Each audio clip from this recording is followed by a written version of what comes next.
Olá!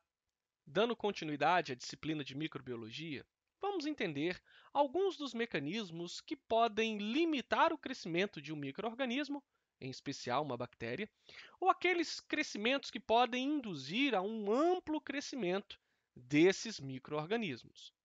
Um exemplo claro, no caso das bactérias, é entender que, primeiro, o crescimento desses micro-organismos eles não vão ser definidos em termos do tamanho celular, mas como o aumento do número das células desse micro-organismo, no caso a bactéria, e esse crescimento, por essa divisão, se dá pela divisão binária e, às vezes, por brotamento, o que é mais comum nos fungos. Alguns fatores necessários para o crescimento bacteriano podem ser divididos em químicos e físicos, em que os físicos está relacionado à temperatura.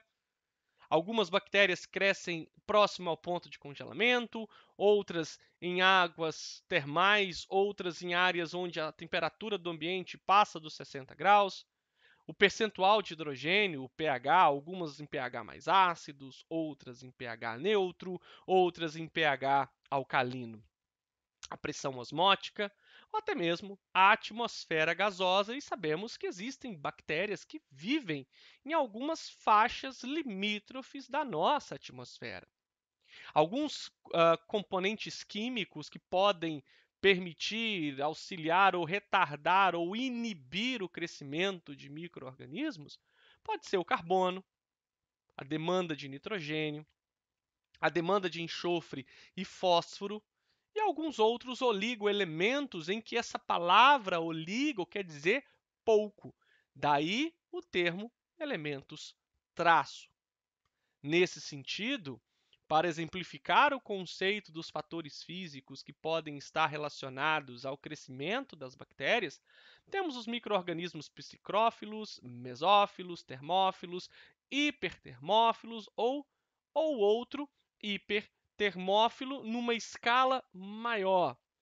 Para nós, o interessante são os micro-organismos mesófilos, que crescem numa temperatura média compatível e adaptativamente compatível à temperatura dos animais homeotérmicos, no caso, os animais mamíferos, as aves e alguns outros animais que têm produção interna de temperatura.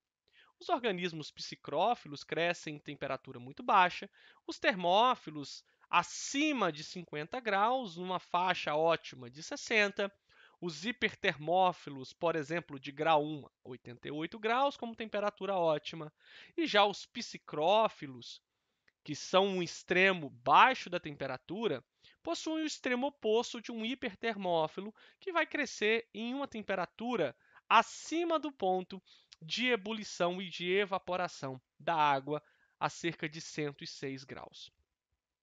Muito obrigado.